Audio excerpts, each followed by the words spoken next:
कहानी है एक ऐसी लड़की की जो इस दुनिया से पूरे 1000 साल आगे भविष्य में समय यात्रा करके पहुंच जाती है।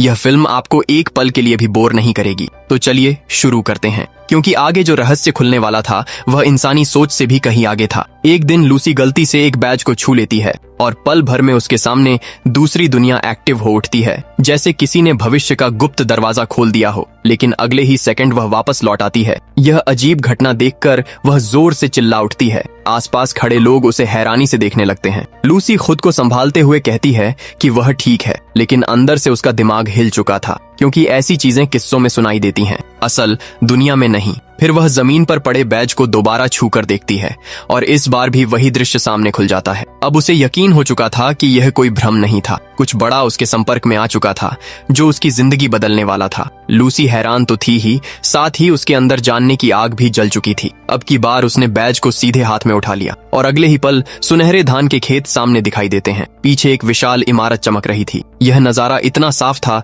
मानो भविष्य खुद उसके सामने खड़ा हो। वह आगे बढ़ने लगती है, लेकिन तभी किसी अदृश्य बैरियर से टकरा जाती है। यानी मंजिल सामने थी पर रास्ता लॉक था। असल में उसका शरीर अभी असली दुनिया में था और वहां सिर्फ उसकी चेतना पहुंच रही थी। मतलब सिस्टम ने उसे झलक तो दिखाई थी, लेकिन पूरी एंट्री अब भी मंजूर नहीं की थी। यहीं से खेल और गहरा हो गया। उसे देख पास खड़ा एक लड़का समझ बैठता है कि शायद यह कोई नया फ्लर्ट करने का तरीका है। वह बैज उठाने ही वाला होता है, लेकिन लूसी तुरंत उसे रोक देती है, क्योंकि हर राज सबके लिए नहीं होता। फिर वह बैज को रैपर में लपेटकर घर ले आती है। रास्ते भर उसके मन में सवाल दौड़ते रहते हैं और उसे ही यह दुनिया क्यों दिख रही है, अब जवाब लेना जरूरी हो चुका था। घर पहुंचकर लूसी सोचती है कि अपने पिता को भी यह अनुभव कराएगी, लेकिन जैसे ही उसके पिता बैज को छूते हैं कुछ भी नहीं होता। तभी उसे समझ आया कि यह चुनाव खास था। लूसी खुद फिर बैज को हाथ लगाती है और एक बार फिर उसी रहस्यमयी दुनिया में पहुंच जाती है। लेकिन इस बार उसे महसूस होता है कि वह तेजी से आगे बढ़ रही है, जैसे कोई अनदेखा सिस्टम उसे पहचान चुका हो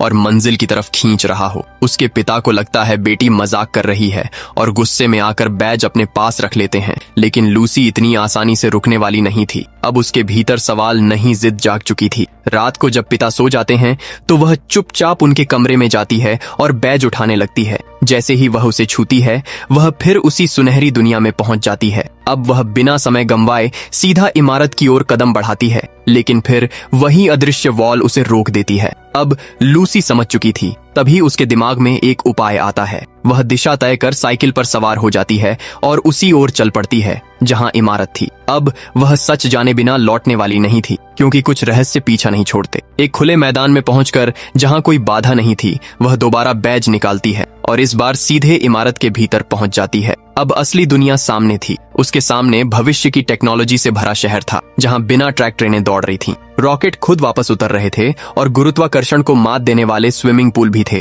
यानी इंसान कभी कितना आगे सोचता था। लूसी रोमांच से भर उठती है। वह फौरन एक ट्रेन में चढ़ जाती है और बाद में रॉकेट लॉन्च पैड की ओर बढ़ती है। उसे हर चीज अपनी आंखों से देखनी थी, क्योंकि ऐसा मौका बार बार नहीं मिलता। वह रॉकेट में चढ़ने ही वाली थी कि उसके पैरों में भारीपन आने लगता है। बैज के पीछे काउंटडाउन भी शुरू हो चुका था। वह जिद में आगे बढ़ती रहती है, लेकिन समय अब खत्म हो चुका था। अचानक वह वापस असली दुनिया में खिंच जाती है। घर पहुंचते ही वह इंटरनेट पर खोज शुरू करती है ताकि इस बैज का सच जान सके, और तभी उसे एक बड़ा सुराग मिलता है जिससे अगला रहस्य खुलने वाला था। उसे पता चलता है कि एक जनरल स्टोर ऐसे बैज इकट्ठा कर रहा है। वह तुरंत वहां पहुंच जाती है, क्योंकि अब जवाब उसी जगह मिलने वाले थे और खेल अभी बाकी था। स्टोर की मालकिन को इन बैजों की पूरी जानकारी थी। वह बताती है कि यह टुमारो वर्ल्ड का पास है और इसे सिर्फ चुने हुए लोग ही इस्तेमाल कर सकते हैं, यानी हर हाथ इस दुनिया को छू नहीं सकता। अब लूसी की अहमियत बढ़ चुकी थी, लेकिन जब लूसी कहती है कि उसे नहीं पता बैज किसने दिया, तो मालकिन नाराज हो जाती है। उसे लगता है कोई बड़ा सच छुपाया जा रहा है और माहौल अचानक बदल जाता है। वह खिलौना जैसी गन निकालकर धमकाने लगती है। पहले लूसी इसे मजाक समझती है, लेकिन अगले ही पल उसके चेहरे का रंग उड़ जाता है, क्योंकि खतरा अब सामने खड़ा था और रास्ता बंद लग रहा था। तभी खिड़की से एक मेटल बॉल अंदर आ गिरती है। मालकिन तुरंत खतरा पहचान लेती है, लेकिन बहुत देर हो चुकी थी। कुछ सेकंड में सब खत्म हो सकता था और मौत कमरे में दाखिल हो चुकी थी। तभी एक लड़की खिड़की तोड़कर अंदर आती है और लूसी से कहती है, तुरंत बाहर निकलो वरना लेजर किरणें उसे खत्म कर देंगी। लेकिन लूसी का हाथ बैज पर जाम हो चुका था। अब समय उससे तेज भाग रहा था। नई लड़की उसका हाथ पकड़ती है और आखिरी सेकंड में उसे बाहर खींच लेती है। इसके बाद दोनों मिलकर स्टोर मालिक से भिड़ जाती हैं। छोटी दिखने वाली वह लड़की बेहद ताकतवर थी और पलों में सबको गिरा देती है। लेकिन तभी सच सामने आता है कि स्टोर मालिक इंसान नहीं, रोबोट था। यह देखकर लूसी दंग रह जाती है। अब उसे समझ आने लगा था कि यह खेल इंसानों से कहीं बड़ा है। दोनों कार में बैठकर वहां से निकलती हैं। उसी ने चुपचाप लूसी को बैज दिया था, यानी यह मुलाकात पहले से तय थी। लेकिन जैसे ही लूसी को पता चलता है कि अथीना भी एक रोबोट है, वह घबरा जाती है। गाड़ी रोककर वहां से भाग निकलती है। अब भरोसा फिर टूट चुका था। अथीना उसका पीछा करने लगती है, लेकिन तभी वह एक कार से टकरा जाती है। ड्राइवर डरकर उसकी ओर भागता है। तभी दूसरी लड़की कार लेकर निकल जाती है और हालात फिर बदल जाते हैं। लेकिन टकराई हुई अथीना अचानक उठ बैठती है, जैसे उसे कुछ हुआ ही ना हो। अब उसकी रफ्तार इंसानों जैसी नहीं लग रही थी। रियर व्यू मिरर में उसे भागते देख केसी की आंखें हैरानी से फटी रह जाती हैं। फिर अचानक वो लड़की तूफानी रफ्तार से गाड़ी के बोनट पर आ गिरी। केसी के हाथ पैर फूल गए और उसने ब्रेक पर पूरी ताकत से पैर दे मारा। झटके से पूरी कार हिल उठी और वो लड़की सीधे सामने की सीट से टकराई। लेकिन अगले ही पल उसने चाबी मोड़कर तोड़ डाली और दरवाजे का लॉक भी ऐसे जाम किया जैसे निकलना नामुमकिन हो।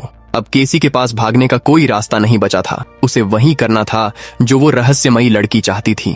जब उसने देखा कि वो उसे चोट नहीं पहुंचा रही, तब उसने खुद को संभाला और सांसों पर काबू पाया। फिर उसकी बात सुनने के अलावा कोई चारा नहीं था। लड़की ने शांत आवाज में अपना नाम अतीना बताया और कहा कि वो फ्यूचर वर्ल्ड से आई एक रिक्रूटर है। उसका काम ऐसे लोगों को चुनना है जिनमें उम्मीद जिंदा हो, और केसी उसकी सूची का आखिरी चुना गया इंसान था। यानी अब आने वाले कल की डोर उसी के हाथ में थी। अतीना ने बताया कि भविष्य पर विनाश के बादल मंडरा रहे हैं। अगर जल्दी कुछ नहीं किया गया तो सिर्फ आने वाला समय नहीं, बल्कि आज की दुनिया भी राख में बदल जाएगी। अब मामला कल्पना नहीं बल्कि सच बन चुका था। लेकिन फ्यूचर वर्ल्ड तक लौटना इतना आसान नहीं था। उन्हें पहले फ्रैंक को ढूंढना जरूरी था। वही अकेला इंसान था जो वहां पहुंचने का रास्ता जानता था।